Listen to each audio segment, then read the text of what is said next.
How can the observation be so much of a gift to you? Why knowledge, practices, abhyas, efforts, actions, skills, experiences are just like nothing in front of observation? Observation के सामने इन सारी चीज़ों की मूल्यता क्यों नहीं, मूल्यहीन क्यों है, अर्थहीन क्यों हो जाते हैं? ऑब्जर्वेशन ही क्यों सबसे बड़ी ऐसी चीज़ है जो कृष्णमूर्ति रीइंफोर्स करते थे अपने सेशंस में? जब आप पहली बार स्पिरिचुअलिटी में आते हैं तो आपको आत्मज्ञान के बारे में पता चलता है, लेकिन आत्मज्ञान उसी को होता है जिस व्यक्ति को ये ऑब्जर्वेशन हो कि संसार में पहले तो सुख नहीं है। क्योंकि जिस व्यक्ति को अगर ये पता है कि संसार में सुख है और वो आत्मज्ञान के चक्कर में पड़ा हुआ है, तो उसकी प्रॉब्लम और दुखों की जो जड़ है, दुखों का जो चेतन है, वो क्या है? मुझे श्रेया नहीं मिली, मुझे IAS IPS नहीं बन पाया, मैं करोड़पति नहीं बन पाया, मैंने माँ बाप को प्राउड नहीं कर पाया, मैं घर नहीं बना पाया, मैं ये नहीं कर पा रहा हूँ, इसलिए एक आश्वासन के लिए, एक सहानुभूति के लिए, कंफर्ट के लिए मैं आत्मज्ञान की तरफ आ रहा हूँ। इससे बड़ा मूर्ख प्राणी कभी नहीं मिल सकता आपको। One of the most stupidest person is a person जो आत्मज्ञान में आश्वासन लेने आता हो। जिस व्यक्ति को ये ऑब्जर्वेशन ही नहीं है कि संसार में सुख नहीं है, IAS IPS में सुख नहीं है, संगीत में सुख नहीं है, जीवन में सुख नहीं है, चाहे कुछ भी कर लो सब कुछ दुख की तरफ ही परिवर्तित हो जाता है। जो व्यक्ति अपने आप को एज अ सिंगर मानने को रेडी नहीं है कि वो एक नॉन सिंगर है, वो एक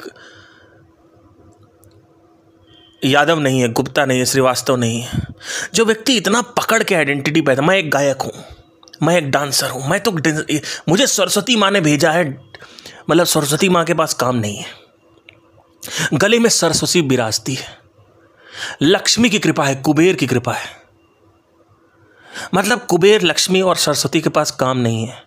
वो निठारी कांड नहीं रोक पा रहे, वो औरतों का बलात्कार नहीं रोक पा रहे, वो गाजा में हुए उत्पीड़न को नहीं रोक पा रहे, लोग मर रहे हैं वो नहीं रोक पा रहे, छोटा बच्चा मर रहा है, वो उनमें ध्यान आपके लिए पैदा किया, उनको आपके लिए आश्वासन दिलाने के लिए आपको सिंगर बनाया गया है, क्योंकि सरस्वती माँ की कृपा आपके ऊपर। आपको करोड़पति बनाया गया है क्योंकि लक्ष्मी की कृपा आपके ऊपर है। लक्ष्मी को इससे मतलब नहीं है किसी लड़की का बलात्कार हो रहा है। Being Lakshmi female himself, her self, Lakshmi को इससे कोई मतलब नहीं है। माँ लक्ष्मी को, माँ सरस्वती को इससे कोई मतलब नहीं है कि किसी का बलात्कार, उसको इससे मतलब होगा कि आप सिंगर नहीं बन पाए तो ये जन्म आपको सिंगर बनने के लिए मिल गया, डांसर बनने के लिए मिल गया, एक्टर बनने के लिए मिल गया। थोड़ा प्रश्न करिए। संसार इसलिए नहीं है कि संसार को भोगा जा सके, संसार इसलिए मिला है जिसे संसार में रह कर, देख कर, उसका स्मरण कर कर, उसका भोग कर कर, ऐसा नहीं है कि भोग नहीं करना है, भोग करके उस संसार को छोड़ा जा सके। संसार इसलिए नहीं है कि आपको कुछ बनना है, क्योंकि जो कुछ भी बनोगे वो जिम कॉर्बेट नेशनल पार्क में कोई फ़र्क नहीं पड़ता किसी टाइगर को, प्रकृति को कोई फ़र्क नहीं पड़ता, चिड़िया और क्रोकोडाइल को फ़र्क नहीं पड़ता है। किसको फ़र्क पड़ता है? आपके घर वालों को फ़र्क पड़ता है। वो भी कंपेयर करते हैं आपको कि अब तुमने ये कर लिया 3 मंजिला, वो देखो चाचा का लड़का 6 मंजिला मकान बना के बैठा हुआ है। तो अगर कुछ भी कर लोगे छोटा पड़ जाएगा यहाँ पे, तो वो भी फ़ायदा नहीं है करने का कि चलो अगर कुछ कर लिया तो दुनिया का सबसे बड़ा राजा बन गया।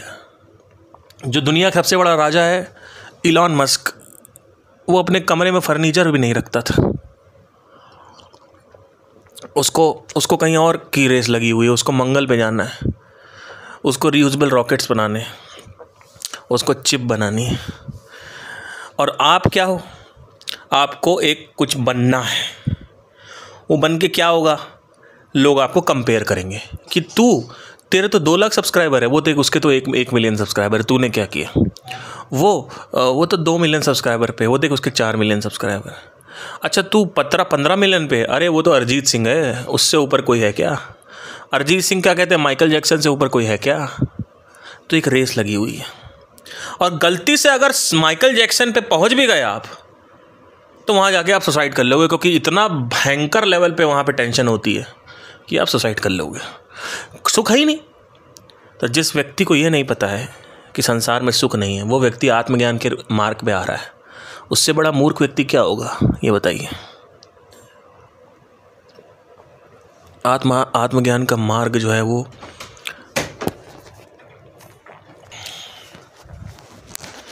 आत्मज्ञान का जो मार्ग है वो उसके लिए है जो व्यक्ति संसार से हार चुका हो, जिस व्यक्ति को ये समझ में आ चुका हो, उसको ज्ञान हो चुका हो कि संसार में सुख नहीं। तो क्या आप आत्मज्ञान करने से सुख मिल जाएगा? पहले तो इस चीज़ का ऑब्जर्वेशन होना चाहिए कि आप बाहर नहीं है। जब ये ऑब्जर्वेशन नहीं होगी तो आप यहाँ आओगे, फिर आपका मन वहाँ लगा रहेगा। तो दुखों की जड़ क्या है कि मैं IAS नहीं बन पाया, मेरे पास पैसा नहीं है, तो वहीं लगा रहेगा ध्यान। या तो आपके पास पैसा ना भी हो, IAS ना भी है, बंगला ना भी है, लेकिन आपको अच्छे से पता है कि आप अगर 10th क्लास में है, 12वीं क्लास में, आप इतने मैच्योर हैं कि आप बिना ये सब कुछ भोगे ये जान सकते हैं कि एक्चुअली संसार में सुख नहीं है, तब तो ठीक भी है, बात भी सही है, तब आप आ सकते हो इस मार्ग में। बट यहाँ पे बात मार्ग में आने या ना आने की नहीं हो रही है, यहाँ पे बात हो रही है कि पहले तो ऑब्जर्वेशन होनी चाहिए, क्योंकि अमीरों के पास सब कुछ है पर वो भी नहीं आ रहे हैं। तो क्वेश्चन उठता है, जब अमीरों के पास सब कुछ है तो वो क्यों नहीं आ रहे हैं? क्योंकि अमीरों को और अमीर बनना है, उनको लगता है और अमीर बन के उनको सुख मिलेगा। तो उनके अंदर एक बेसिक ऑब्जर्वेशन नहीं है कि इतना कुछ होने के बाद भी कुछ भी नहीं हो रहा है। तो जो गरीब है वो तो ये कह सकता है कि मेरे पास पैसा नहीं है, तो पैसा आते ही मेरे जीवन में सुख आएगा। जिसके पास ऑलरेडी पैसा है, जो पैसावान व्यक्ति है, जो धनवान व्यक्ति है, जो शोहरत है जिसके पास, जो बहुत प्रसिद्ध है, जो पद प्रतिष्ठा सम्मान समृद्धि इन सब से वंचित है, वो व्यक्ति क्यों नहीं आ रहा है? उसका रीज़न यही है कि उनको ऑब्जर्वेशन नहीं है। तो everything starts from observation bro. A problem is there that I am not happy, but the solution is the main thing. The solution cannot be sansari. So that is what we have to understand first, that the observation is the one thing. Second thing is that observation से मैं आपके शरीर के अंदर क्या है वो देख सकता हूँ। आप एक डॉक्टर हैं, आपके सर्जरी करने का स्टाइल मैं जान सकता हूँ। आप कॉन्फ्रेंसेस में जाते हैं, आप उस स्टाइल के बारे में बात नहीं करते, क्योंकि पता है अगर वो स्टाइल आपको पता चल गया किसी और को तो वो व्यक्ति मेरे से आगे निकल जाएगा। लेकिन एक ऑब्जर्वर जो है, being a good surgeon is not important, being a good observer is important. तो अगर आप एक ऑब्जर्वर भी हो तो आप दूसरे व्यक्ति की सर्जरी से देख के सीख जाओगे कि उस व्यक्ति का राज क्या है, और फिर एक व्यक्ति सीखोगे, दूसरे से सीखोगे, तीसरे सीखोगे, चौथे सीखोगे, पांचवें सीखोगे, इतना सीख जाओगे कि जब 1000 ऑब्जर्वर 1000 सर्जन्स को ऑब्जर्व करके सीख जाओगे तो जो तुम बनोगे, तुम्हारे पैरों की धूल होंगे लोग, पैरों की धूल। ये तुम्हारे पीछे पहुंच ही नहीं सकते कोई, क्योंकि तुम उससे सीख रहे हो जो व्यक्ति सिखा ही नहीं रहा है, जो व्यक्ति छुपाए बैठा है, जो व्यक्ति सोच रहा है कि मैं, लेकिन आपकी पैंट उतारने में मुझे सिर्फ आंखें चाहिए। आपका बलात्कार करने के लिए, आपका डाइसेक्शन करने के लिए मुझे कुछ करने की ज़रूरत नहीं है, मुझे सिर्फ आंखें चाहिए, मुझे ऑब्जर्वेशन चाहिए। द मोमेंट आई ऑब्जर्व, आपका रेप हो जाएगा। I rape you right in front of you. आपकी सारी टेक्निक्स मैं चोरी कर सकता हूँ, just to observe you over and over again. I have to observe and boom, I will get it inside me. The reason आप लोग इतने सारे डुअलिटी लॉज और जितने भी मेरे लॉज हैं, जितने भी न्यू कॉन्सेप्ट हैं, लोग कहते हैं आप कैसे डिस्कवर कर, आप कहाँ से पढ़ते हो, आपने ये सब कहाँ से सीखा है? मैंने कहा मैंने किसी से सीखा नहीं है, मैंने अपने आप को सिखाया है। मुझे ये बहुत कम उम्र में पता चल चुका था, 3-4-5 साल पहले, कि ऑब्जर्वेशन से ऊपर कोई चीज़ नहीं होती है। From there I am practising observation, I have been practising observation over and over again. वो मसल मेरी इतनी स्ट्रांग हो गई कि पहले तो ग्रॉस ऑब्जर्वेशन होती थी, फिर सटल ऑब्जर्वेशन होना चालू हो गई, और सटल और सटल और सूक्ष्म और सूक्ष्म और ज़्यादा स्थूल से सूक्ष्म की यात्रा। तो शुरू में आप स्थूल को ऑब्जर्व करते हो, बाद में आप सूक्ष्म को ऑब्जर्व करते हो, जैसे जैसे आपकी मसल स्ट्रांग हो जाती है ऑब्जर्वेशन की। कृष्ण ने बोला था, ध्यान को एक जगह एकत्रित करके अर्जुन, इंद्रियों से हटा के किसी भी चीज़ पर अगर ध्यान दिया जाए तो वो चीज़ तुम्हारे सामने एक्सपोज कर जाती है। मतलब अगर आपके पास कोई टीचर नहीं है, कोई किताब नहीं है, कुछ भी नहीं है, तो आप टाइम दे के ऑब्ज़र्व कर सकते हो। लेकिन इंटेलिजेंट व्यक्ति वो है जो ऑलरेडी ऑब्जर्वेशन लिखी हुई है उसको पढ़ सकता है। मैं एक ऑब्जर्वेशन कर सकता हूँ 50 साल में, लेकिन लिखने में मुझे 5 मिनट लगेगा, और आपको सीखने में उस ऑब्जर्वेशन को 5 मिनट लगेगा। 50 साल की रिसर्च आप 5 मिनट में पढ़ सकते हो। This is what call MBBS। 2000 साल की रिसर्च आप 7 साल में पढ़ते हो। 2000 साल की रिसर्च है वो। Anatomy, physiology, biochemistry, pathology, pharmacology, microbiology. आप पढ़ते कितनी देर में उसको? 2000 साल की रिसर्च आप पढ़ते हो अगले 7 साल में, और 7 साल बाद एक ऐसा व्यक्ति हो जाते हो। आपको पता है कितने लोग मरे हैं आपको डॉक्टर बनाने के लिए? लाखों लोग मर चुके हैं किताब लिख लिख के। BD चौरसिया की एनाटमी बुक, BD चौरसिया ने किससे सीखा? कभी सुनिए, कोई व्यक्ति अगर MBBS का हो तो नीचे कमेंट करिए। The most famous book is BD Chaurasia anatomy की। So because I am from medical background, so मैं आपको बता रहा हूँ कि मैंने कैसे सीखा था। But let's not talk about medical thing, let's talk about observation. Observation से क्या होता है कि आप सब कुछ सीख सकते हो पढ़ा हुआ, स्कूल से, कॉलेज से, यूनिवर्सिटी से, लेकिन उससे कितना ही सीख लोगे? सोचो, एक व्यक्ति है जो 80 साल का है और वो एक बहुत ही बड़ा सर्जन है, आपको वो कुछ भी नहीं सिखाएगा। क्यों? क्योंकि लोग जलते हैं एक दूसरे से। लेकिन आप उसकी टेक्निक को ऑब्जर्व करके, और हो सकता है कि अगर वो सिखाना भी चाहे, कि अगर वो चाहे तो आपको सिखाना चाहे, लेकिन हो सकता है कि वो इतना बारीकी से ना सिखा सके क्योंकि उसको याद ही नहीं है कि सिखाते कैसे हैं, उसने कैसे सीखा था।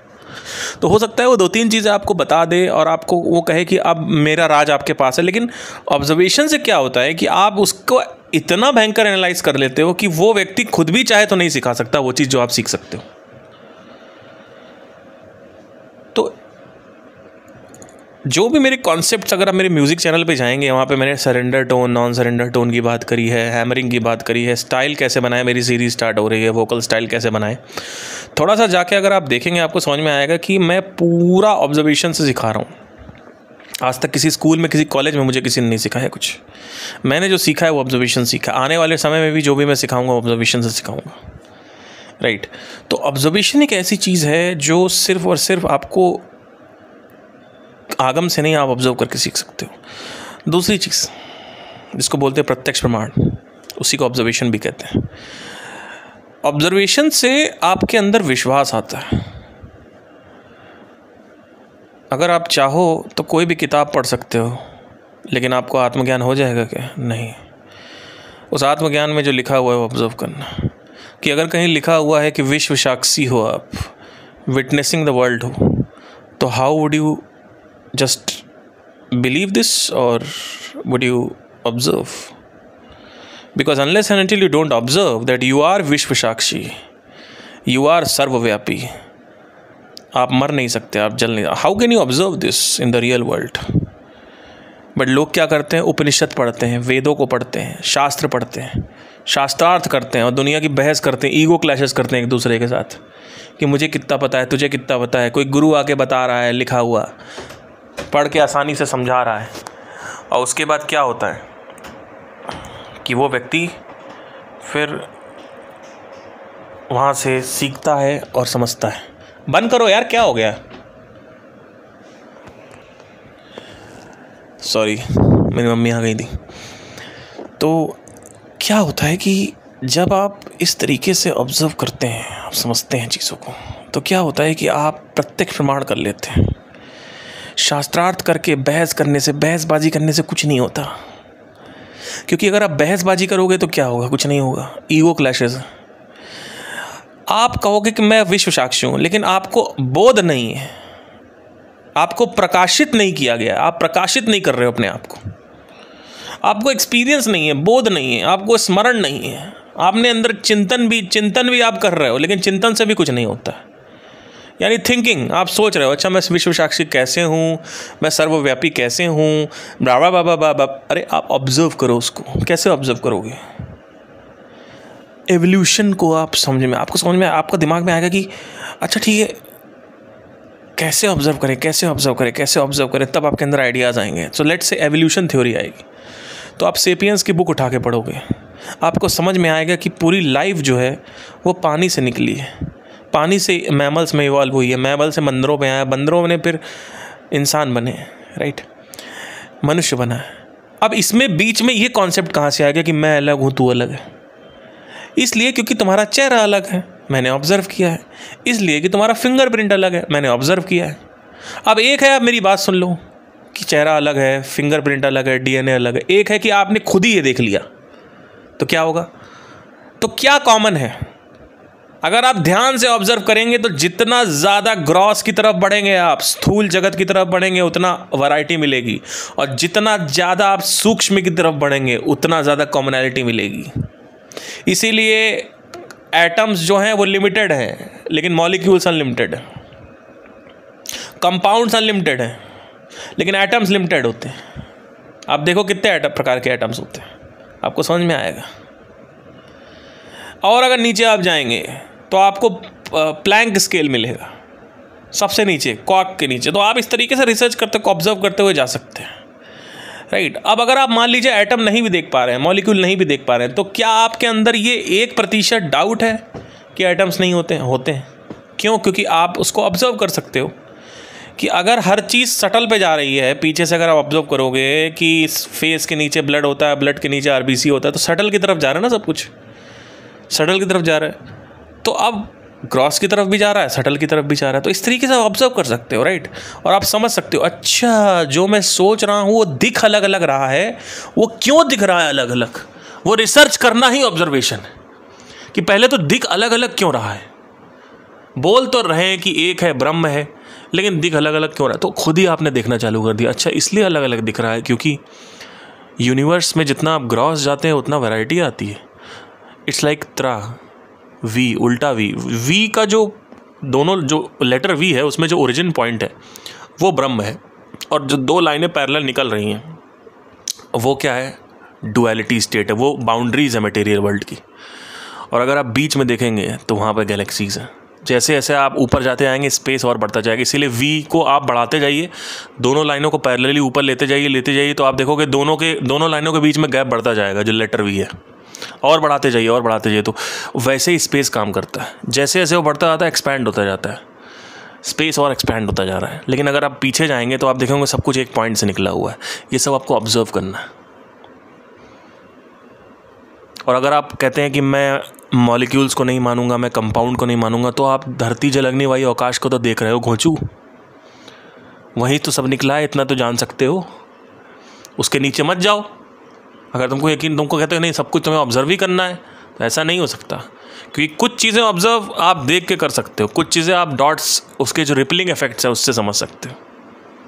जैसे ग्रेविटी का आविष्कार जो हुआ था, ब्लैक होल का आविष्कार हो गया था 1900 के शुरुआत में आइंस्टाइन के द्वारा, लेकिन सिद्ध कब हुआ? 2019 में, जब पहली फ़ोटो आई ब्लैक होल की।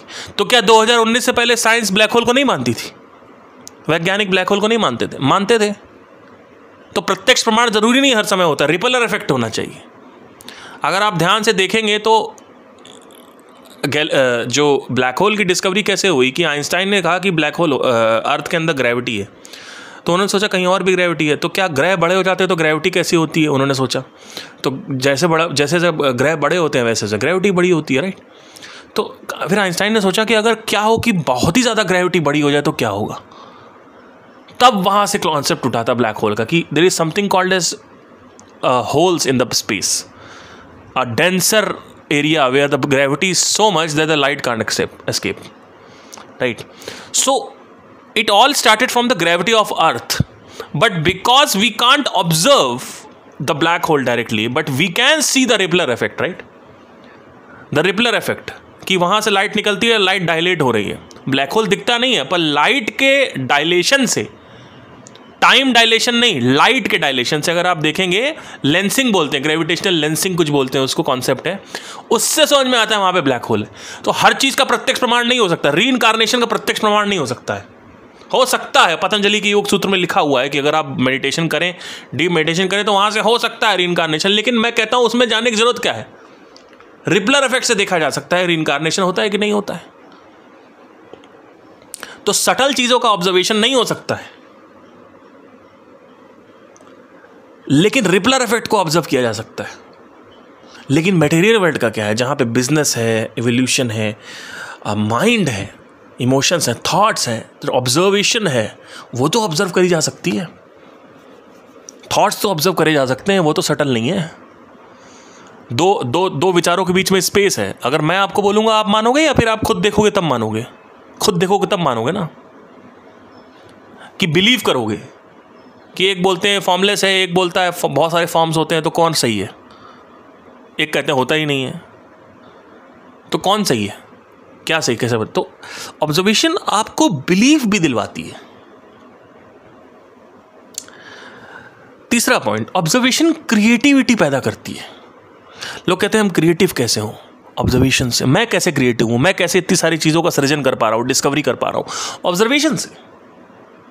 मेरी पे जितनी भी डिस्कवरी है वो क्रिएटिविटी हो रही है, वो सब क्रिएटिविटी में आएगा। जो भी डिस्कवरी मैंने करी है वो आज से पहले किसी ने नहीं करी है, और आने वाले टाइम में जो डिस्कवरी करने वाला हूं आज से पहले किसी ने नहीं करी। क्यों? क्योंकि मैं एक ऑब्जर्वर हूं। तो जो व्यक्ति ऑब्जर्वर है वो क्रिएटिव भी हो जाएगा। फॉर एग्जाम्पल, अगर आपको थंबनेल बनाना है अच्छा, तो instead of hit and trial, and लोग क्या करते हैं, एडोबी पे जाते हैं, कैनवा पे जाते हैं, थंबनेल बना रहे हैं, अरे अट्रैक्टिव थंबनेल। अरे भैया, पहली बात तो थंबनेल कोई क्यों क्लिक करता है, पहले ये क्वेश्चन करो।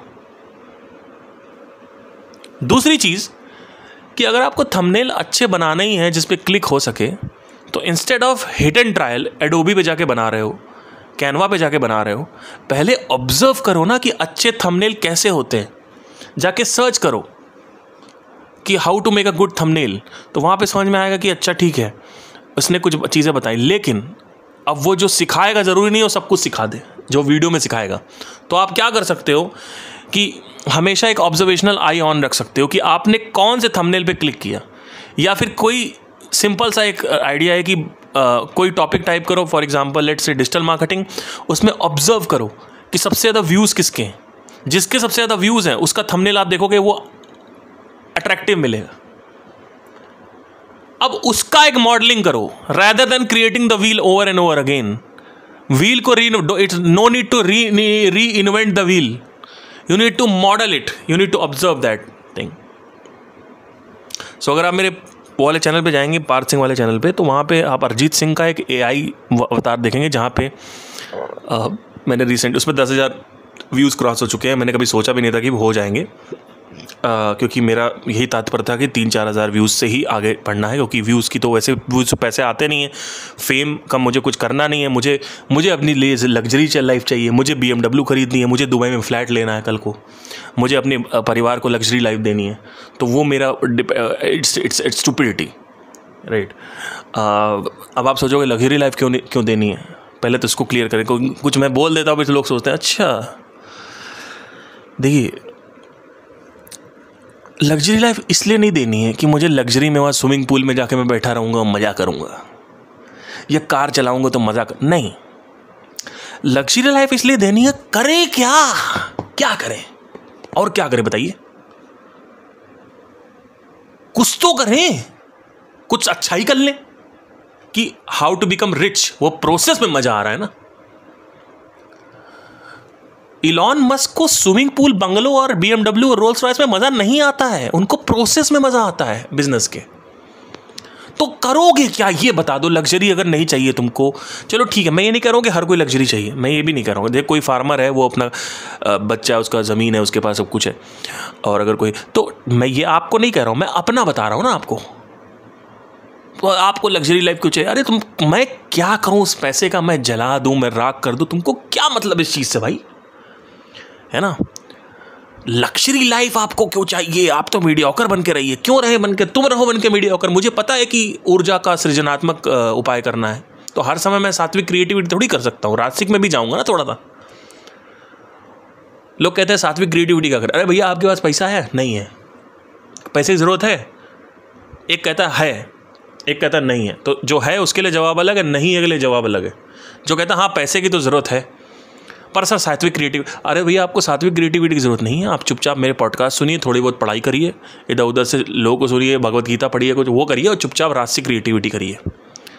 और जो कहता है पैसे नहीं चाहिए मुझे, मेरे पास मतलब मैं खुश हूँ मिडिल क्लास में, और मेरे पास इतना है कि मैं बैंक की नौकरी कर रहा हूँ, या मेरे पापा फार्मर हैं, मैं घर में गाँव में रहता हूँ, तो वो व्यक्ति सात्विक क्रिएटिविटी मैं उसको बताऊँगा कैसे करना। दोनों के लिए अलग उपाय हैं। आपका उत्तर क्या आ रहा है उसके हिसाब से उपाय होगा, क्योंकि आप अपना इंगेज करोगे सात्विक क्रिएटिविटी तो क्या फ़ायदा उसका, राइट? उसको कोई फ़ायदा नहीं है। पैसा आपको चाहिए, कर रहे हो सात्विक क्रिएटिविटी, क्यों आश्वासन चाहिए आपको ज़िंदगी में?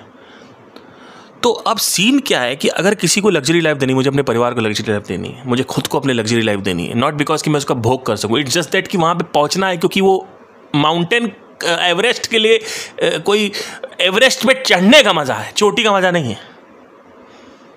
नहीं समझ में आएगा आपको ये चीज़। ट्रैकिंग करी है कभी आपने? आप कभी ट्रैकिंग करोगे, कम से कम 20-25 ट्रैकिंग करोगे, तो आपको समझ में आएगा कि गंतव्य यानी जो पीक है, जो चोटी है, वो तो सिर्फ मोटिवेट करने के लिए है। मज़ा तो यात्रा में। सफ़र खूबसूरत है मंजिल से भी। ऐ दिल है मुश्किल का गाना है। मुसाफिर हूँ यारो, ना घर है ना ठिकाना, मुझे बस चलते जाना है, बस चलते जाना। क्यों? सफ़र का मज़ा है, लेकिन पेन बहुत होता है, मज़ा वही तो है पेन। भाई करोगे क्या जब चैलेंजेस ज़िंदगी में नहीं होंगे तुम्हारे? तुम क्या करोगे? तुम चाहते हो कि मेरे पास पैसे आ जाए, मैं बैठ जाऊँ एक जगह जाके, क्या करोगे बताओ? कुछ नहीं, टीवी देखेंगे, मुट्ठी बजाएंगे, लड़कियां बजाएंगे, फिर क्या करोगे? बैठे रहेंगे, मज़ा आएगा। यॉट खरीदेंगे, बैठे रहेंगे, सी पे जाएंगे, ट्रैवल करेंगे, दीपिका पादुकोण की तरह, ऋतिक रोशन की तरह, हमें तो लूट लिया दिल के। ये लोग कभी सोचा ये लोग क्यों काम करते हैं? इनके पास तो इतना पैसा आ गया, ये तो यॉट में बैठे रह सकते हैं रंडियों के साथ, तो क्या करें? वैश्याओं के साथ बैठे रह सकते हैं यॉट में जाके, क्या करें? वही तो चाहते हो, और क्या चाहते हो? लड़के ये चाहते हैं, लड़कियां क्या चाहती हैं? बस मुझे पैसा मिल जाए, मैं दुनिया के सारे कपड़े खरीद सकूं, सारे ज्वेलरीज खरीद सकूं, सारा लग्जरी आइटम खरीद सकूं, गुची का ये फलाना ढिमकाना ये, और वो ये बैग, वो फलाना ढिमकाना बैग, और उसका ट्रैवल कर सकूं। लड़कियों को तो सप्रेस किया गया है, लड़कियों को सिर्फ ट्रैवलिंग चाहिए हर समय, पूरी ज़िंदगी इनको, क्योंकि इतना सप्रेस किया गया, उत्पीड़न है कि लड़कियों को ट्रैवलिंग चाहिए, लड़कों को ट्रैवल से मतलब नहीं है। लड़के बैठे घर में अपना टीवी देख रहे हैं, उनके लिए ज़िंदगी वही है। ट्रैवल कर लिया साल में एक बार। लड़कियों को हर साल हफ्ते ट्रैवल कर ले जाओ, हर महीने बाहर कैजुअल डेटिंग पे ले जाओ, वो रेस्टोरेंट ले जाओ, फलाना या ढमकाना ले जाओ। अरे भैया घर पे बैठ जाओ, नहीं बैठ सकते, उनके जीन में है, उनको गुलाम बना के रखा गया, मुगलों ने गुलाम बनाया, कहीं निकलने नहीं दिया गया, और वो जीन में आ गया। लड़कियाँ ट्रैवल कर रही, तो और क्या है आपकी ज़िंदगी में? क्या करोगे उसके बाद जाके बताओ? बस सर पहले मिल जाए फिर देखेंगे, बस यही है, ये तुम्हारी ज़िंदगी है, ये तुम्हारे डायलॉग है, फिर कहते हो मैं दुखी हूँ, क्या कर सकते हैं? अरे मेरे भाई, फ्रीडम, फाइनेंशियल फ्रीडम का तू करेगा क्या? तुझे पता भी है फाइनेंशियल फ्रीडम के बाद क्या होता है? तुझे नहीं पता है, मुझे पता है। मैं जब 2020 में था तो मेरे पास फाइनेंशियली इतना पैसा था कि मैं करीबन 1.5 लाख रुपये महीना कमा रहा था। मेरी शादी भी नहीं हुई, कुछ भी मेरा उस वक्त था, कुछ मेरी फैमिली को जिम्मेदारियाँ थी मेरे ऊपर। 25-26 साल का था, 1.5 लाख रुपये कमा रहा था उस वक्त में। मुझे पता है फाइनेंशियल फ्रीडम क्या होता है। मैं अकेले रहता था एक जंगल के एरिया में, नीचे उतरो तो पूरा बीचेस हैं, नदियां हैं, ऊपर ऊपर जाओगे तो चिकमगलूर और कूर्ग, ये सब मैं ट्रैवल कर चुका हूँ बाइक से अपने। इनफैक्ट मैंने ये भी सोचा था मैं कोयम्बतूर जाऊँगा, सदगुरु के आश्रम में रहूँगा, लेकिन जब क्या हुआ 6-7 महीने बीत गए तब मुझे समझ में आया कि भाई ये सब क्यों कोई अमीर आदमी यॉट पे बैठा नहीं रहता है, क्यों कोई व्यक्ति लग्जरी होटल्स में बैठा नहीं रहता है, क्यों कोई अमीर आदमी काम ही करता रहता है? क्योंकि काम में मज़ा है, क्रिएटिविटी में मज़ा है, रियूजेबल रॉकेट्स बनाने में मज़ा है, मंगल पे लाइफ को पहुंचाने में मज़ा है। वो बड़ा चैलेंज, उसमें मज़ा। अय्याशी करना तुमको है क्योंकि तुम मिडिल क्लास के घोंचू व्यक्ति हो। तुमको पता भी नहीं है कि पैसा आने के बाद सबसे ज़्यादा प्रॉब्लम आती है।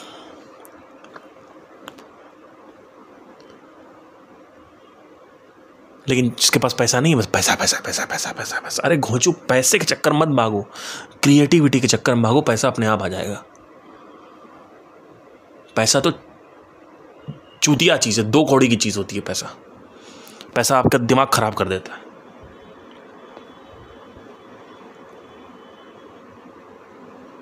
ज़्यादा पैसा होता है आपका दिमाग खराब हो जाता है,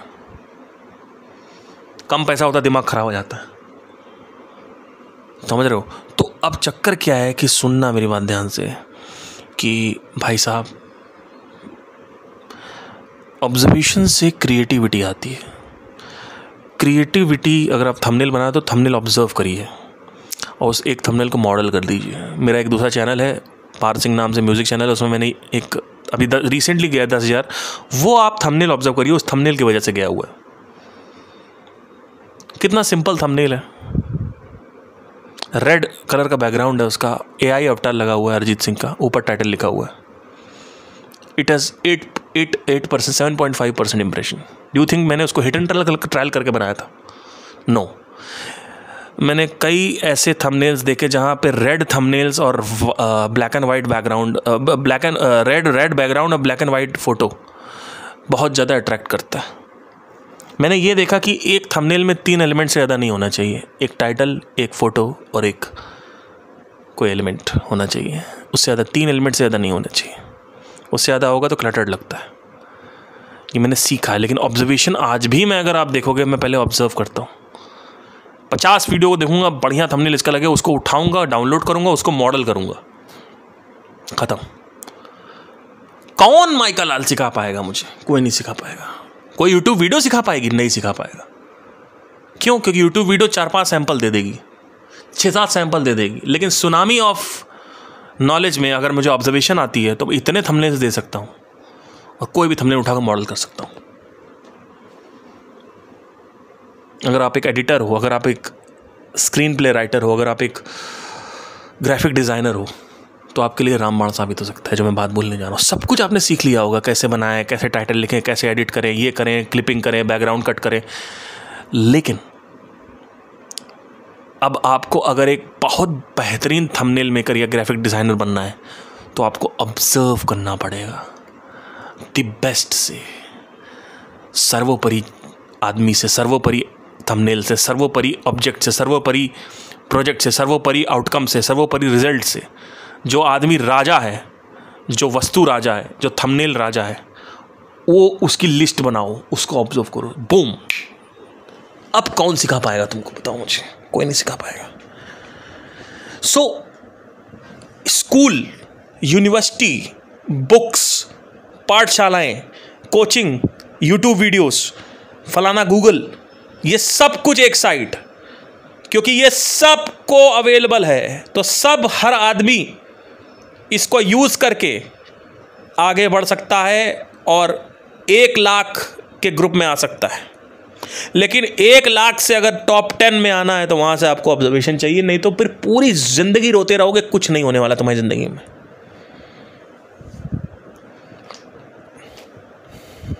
क्योंकि गूगल से सब सीख रहे हैं, यूनिवर्सिटी से सब सीख रहे हैं, यूट्यूब से सब सीख रहे हैं, तो सब जब वो सीख लेंगे तो कंपटीशन में आ जाएंगे आपके। लेकिन अगर आप उन सब से सीख रहे हो जो एक्स्ट्रा ऑर्डिनरी हैं और उसका फिर आप आखिरी में मिश्रण मिला दो अपने ब्रेन में, टॉप 100 सर्जन से सीखो जो कभी भी कॉन्फ्रेंस में अपने राज नहीं बताते, कभी भी किसी किताब में अपने राज नहीं बताते, उनसे सीख लिया। अब जो आप बनोगे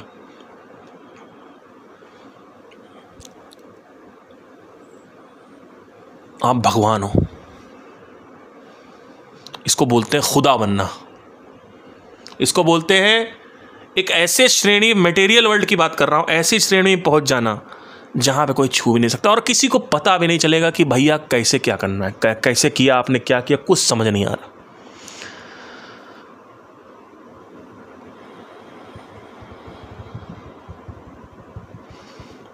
एक छोटी सी कहानी बताना चाहता हूँ। 2008 में मुझे सिंगर बनने की चेष्टा उठी और मैंने चेष्टाएं करी बहुत सारी। मुझे सिंगर बनना था, बहुत परेशान था। 2 साल बीत गए, 3 साल बीत गए, 4 साल बीत गए। मुंबई गया, वापस आया, कॉलेज ज्वाइन कर लिया, डिप्रेस्ड हो गया। 2016 आ गया, 17 आ गया, 18 आ गया, 19 आ गया, सिंगर नहीं बन पाया। 20 आ गया, सिंगर नहीं बन पाया। 12 साल बीत गए। I was not able to get my own style in my singing. But one day something happened. Because of spirituality, I came to know about the universe. And I understood that everything is happen in the universe.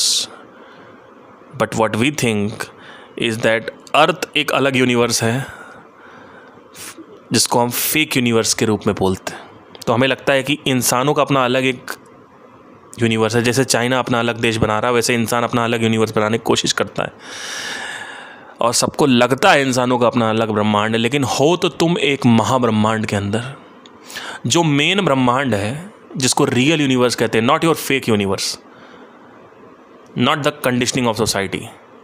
मैं उसकी बात नहीं कर रहा, society, समाज की सोच की बात नहीं कर रहा हूँ। जो रियल यूनिवर्स है उसमें नियम कानून काम, उस नियम कानून के अंदर, उस यूनिवर्स के अंदर, वो बड़ी सी गेंद के अंदर, बड़ी सी बॉल के अंदर एक छोटी सी बॉल है, उसको बोलते हैं अर्थ।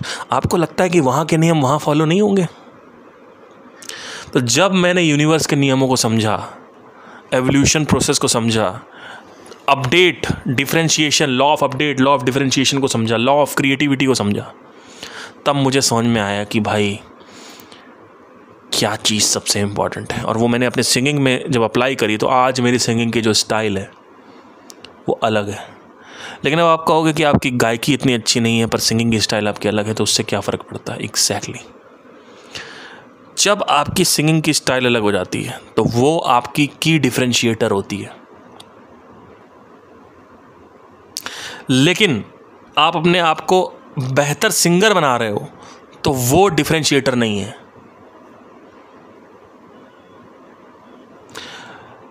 बेहतर सिंगर बनाने में ज़्यादा मेहनत लगती है, 20 साल लगते हैं। स्टाइल बनाने में 2-3 साल लगते हैं।